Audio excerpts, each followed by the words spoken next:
सो आज एक बड़ा इंपॉर्टेंट कॉन्सेप्ट डिस्कस करेंगे। कार्बन कार्बन सिंगल बॉन्ड की अगर हम बात करते हैं तो कार्बन कार्बन सिंगल बॉन्ड में कोई इलेक्ट्रोनेगेटिविटी का डिफरेंस नहीं है, तो it is very easy to understand कि इसमें कोई इलेक्ट्रोफिलिक कैरेक्टर नहीं है। मतलब राइट कि कार्बन सिंगल बॉन्ड कार्बन पे कोई न्यूक्लियोफाइल अटैक करे, ऐसा आपने नॉर्मली नहीं सुना, या carbon single bond carbon as a electrophile attack कर रहा है, कहीं पे किसी रिएक्शन में यूज हो रहा है, ये हमने नहीं सुना। बट ऑन द कॉन्ट्रेरी, जब हम एरोमेटिक इलेक्ट्रोफिलिक सब्स्टिट्यूशन देखते हैं तो हम बोलते हैं कि बेंजीन के ऊपर क्लोरीनेशन जब हम करते हैं तो क्लोरीन एक इलेक्ट्रोफाइल की तरह काम करती है, बट क्लोरीन एक वहां पे वीक इलेक्ट्रोफाइल है। तो बात यह है कि मतलब Cl2 एज इलेक्ट्रोफाइल काम कर रहा है, Br2 मतलब ब्रोमीन सिंगल बॉन्ड ब्रोमीन एक इलेक्ट्रोफाइल का काम कर रहा है, आयोडीन सिंगल बॉन्ड आयोडीन एक इलेक्ट्रोफाइल का काम कर रहा है।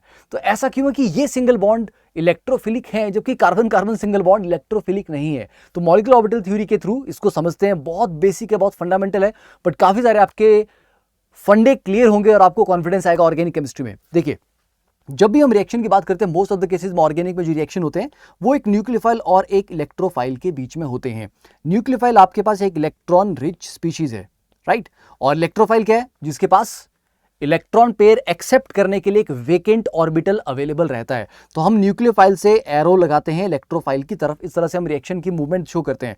फॉर एग्जांपल, जब आप बात करते हैं कि NH3 as a nucleophile combine करता है या कॉम्प्लेक्स बनाता है BF3 के साथ, जो कि एक लुईस एसिड है, तो यहां पर क्या हो रहा है? देखिए, NH3 के पास जो लोन पेयर था, नाइट्रोजन के पास जो लोन पेयर था, वो बोरॉन का ये जो एम्प्टी sp2 ऑर्बिटल है इसमें डोनेट हो रहा है। तो इनके बीच में ओवरलैपिंग होगी, बॉन्डिंग होगी, राइट। अब वो बॉन्डिंग कितनी अच्छी होगी वो इस पर डिपेंड करेगा कि ओवरलैप कितना अच्छा है। अब इसके मॉलिक्यूलर ऑर्बिटल डायग्राम पे एक नजर डालते हैं, उससे थोड़ा सा आइडिया हमें लगेगा कि अल्टीमेटली इस बॉन्डिंग से कितनी स्टेबलाइजेशन मिली और ये बॉन्ड कितना ज्यादा अच्छा रहा, मतलब ये रिएक्शन होने के पीछे ड्राइविंग फोर्स कितनी अच्छी रही। देखिए, अब अगर हम बोरॉन और नाइट्रोजन को देखें, नाइट्रोजन इज मोर इलेक्ट्रोनेगेटिव, और देखिए ज्यादा इलेक्ट्रोनेगेटिव एटम का मॉलिक्यूलर ऑर्बिटल डायग्राम आप देखेंगे तो वो एनर्जी में लोअर रहता है। तो देखिए, नाइट्रोजन का जो यहां पे sp3 शो किया गया है, वाह, क्योंकि नाइट्रोजन अकेला नहीं है, ये NH3 वाला नाइट्रोजन है, और NH3 में जो नाइट्रोजन एटम है दैट इज sp3 हाइब्रिडाइज, और यहां पर जो बोरॉन है BF3 का, ठीक है, ये क्या है? ये आप बोलोगे सर ये तो sp2 है, राइट, sp2 है, पर sp2 के जो 3 हाइब्रिड ऑर्बिटल थे उन्होंने तो सिग्मा बॉन्ड बना लिए, राइट। तो वो जो एम्प्टी ऑर्बिटल है वो कौन सा है? अच्छा, यहां पे मैंने थोड़ा सा गलत लिख दिया, ये बोरॉन आपका sp2 है, जबकि ये वाला जो आपका ऑर्बिटल है this is empty p orbital. तो एम्प्टी p ऑर्बिटल है बोरॉन की तरफ से, तो ये आपका इसलिए 2p लिखा गया है, और यहां पे sp3 है। Got it? यस। तो अब देखिए, यहां पर ये नाइट्रोजन के पास लोन पेयर है जो कि डोनेट किया जाएगा, तो this is called homo, highest occupied molecular orbital, ये होमो आ गया। और बोरॉन क्योंकि एक्सेप्ट करने वाला है, वो खाली ऑर्बिटल है, तो ये उसका ल्यूमो हम इसको बोल देंगे, लोएस्ट अनऑक्यूपाइड मॉलिक्यूलर ऑर्बिटल। तो न्यूक्लियोफाइल के होमो से इलेक्ट्रोफाइल के ल्यूमो में डोनेशन जाएगा, ठीक है, तो यहां से यहां जाएगा। अब देखो, दोनों में एनर्जी का डिफरेंस है, एक नीचे है एक ऊपर है, तो जब भी दो एटॉमिक ऑर्बिटल्स आपस में मॉलिक्यूलर ऑर्बिटल थ्योरी के अकॉर्डिंग हम बोलेंगे कि वो इंटरैक्ट करेंगे, तो that will result in the formation of one bonding molecular orbital और एक एंटी बॉन्डिंग मॉलिक्यूलर ऑर्बिटल बनेगा। तो देखिए, बॉन्डिंग मॉलिक्यूलर ऑर्बिटल बच्चे एनर्जी में नीचे जाएगा और एंटी बॉन्डिंग ऊपर जाएगा। Got it? यस। तो देखिए, ये आपका बना एंटी बॉन्डिंग ऊपर और ये बना आपका बॉन्डिंग, ठीक है। तो देखो, lone pair of electron initially यहां पे है, तो यहां पे था, बॉन्डिंग में जब वो चला गया तो उसको कितनी स्टेबलाइजेशन मिली?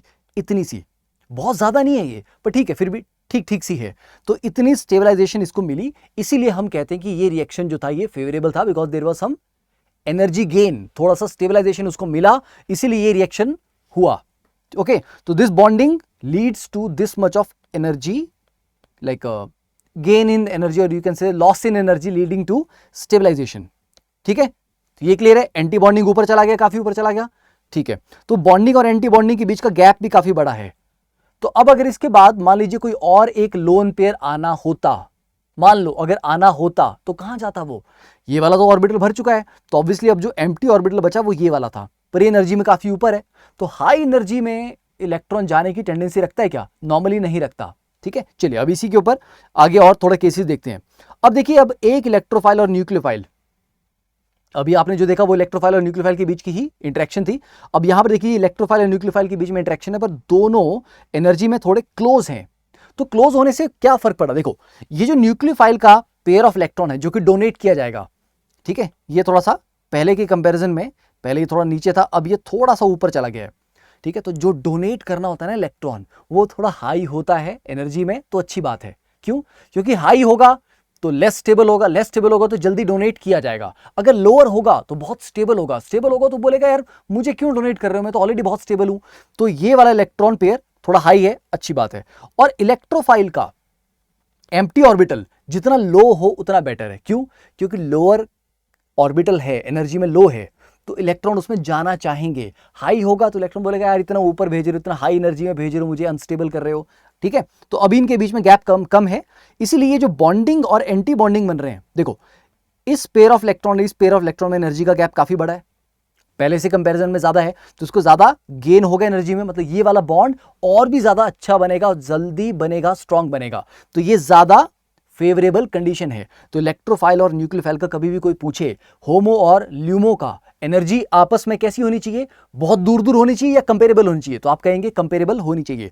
अब देखिए एक और केस ले लेते हैं, यहां पर क्या है, यहां पर इलेक्ट्रोफाइल और न्यूक्लियोफाइल के बीच में गैप ज्यादा है और न्यूक्लियोफाइल का इलेक्ट्रॉन पेयर लोअर एनर्जी, मतलब होमो काफी नीचे है। तो ये बोलेगा यार मुझे बहुत ज्यादा फायदा नहीं मिला बॉन्ड बना के भी, बहुत हल्का सा एनर्जी गेन हुआ, तो कोई बड़ा ही ज्यादा फेवरेबल ये नहीं है।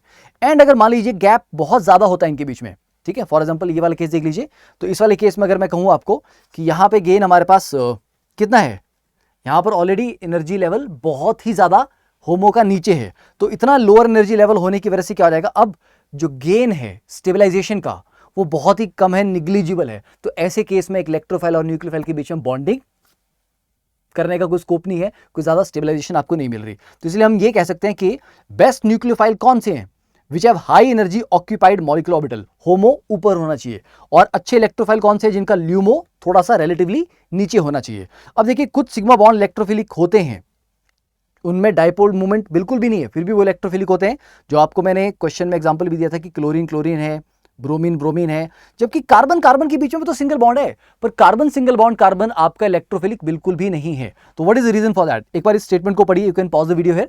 सम sigma bonds are electrophilic even though they have no dipole at all, the bonds in the halogens I2Br2Cl2 are a case in point, ठीक है। Bromine for example is strongly electrophilic, not just electrophilic, strongly electrophilic because it has a weak bromine bromine bond with a low energy sigma anti bonding orbital। अब ध्यान से देखना इसको, ठीक है। देखो कहानी यहां पे क्या है, बोल रहे why is the sigma anti bonding low in energy, because bromine is slightly electronegative but it is also large होने की वजह से क्या होगा, इसके जो ऑर्बिटल्स यूज होंगे लाइक 4s एंड 4p जो बॉन्डिंग में पार्टिसिपेट करेंगे, ये बहुत बड़े हैं, डिफ्यूज हैं, इनके बीच में बहुत अच्छी ओवरलैपिंग नहीं होती, इसलिए बॉन्ड बहुत स्ट्रांग नहीं बनता। तो बॉन्डिंग और एंटी बॉन्डिंग का गैप बहुत बड़ा नहीं आता, क्योंकि जब बहुत अच्छी बॉन्डिंग होती है तो बॉन्डिंग ऑर्बिटल बहुत नीचे चला जाता है, एंटी बॉन्डिंग काफी ऊपर चला जाता है, पर जब बॉन्ड ठीक ठीक सा बनता है तो ये थोड़े नजदीक से रहते हैं, ठीक है। इसीलिए यहां पर आप देखोगे दो ब्रोमीन के एटम आपस में कंबाइन कर रहे हैं, बट इनके बीच में गैप काफी कम है, ठीक है। तो बॉन्डिंग थोड़ा सा नीचे गया, एंटी बॉन्डिंग थोड़ा सा ऊपर गया, तो ये एंटी बॉन्डिंग जो एंटी बॉन्डिंग मॉलिक्यूलर ऑर्बिटल है ये बहुत ऊंचा नहीं है, बहुत हाई नहीं है, तो इसमें इलेक्ट्रॉन को डालना आसान है। तो इसीलिए क्या होगा, न्यूक्लियोफाइल के इलेक्ट्रॉन पेयर यहां पे आ सकते हैं, तो मतलब ये इलेक्ट्रोफाइल का काम कर सकता है। ऑन द अदर हैंड अगर आप कार्बन कार्बन के बीच की बात करो तो कार्बन कार्बन के बीच का बॉन्ड बहुत स्ट्रांग होता है, जिसको आप कैटिनेशन से एक्सप्लेन करते हो। तो कार्बन कार्बन के बीच में क्योंकि बॉन्डिंग बहुत स्ट्रांग होती है, इसीलिए बॉन्डिंग ऑर्बिटल बहुत नीचे चला जाता है, एंटी बॉन्डिंग बहुत ऊपर चला जाता है। तो एंटी बॉन्डिंग इतना ऊपर चला गया कि बोला यार इतने ऊपर वाले ऑर्बिटल में इलेक्ट्रॉन पेयर भेजना कोई फायदा नहीं है, वैसे ही बहुत अनस्टेबल रहेंगे वो। इसीलिए ये कार्बन कार्बन का जो सिग्मा एंटी बॉन्डिंग है ये इलेक्ट्रोफिलिक कैरेक्टर शो नहीं करता है। गॉट इट, समझ आ गया? तो चलिए ऐसे और वीडियोस के लिए आइडियाज आप देख सकते हैं, कौन कौन से कॉन्सेप्ट्स आप चाहते हैं, लाइक करिए, शेयर करिए, सब्सक्राइब कीजिए। Thank you, have a wonderful day, bye.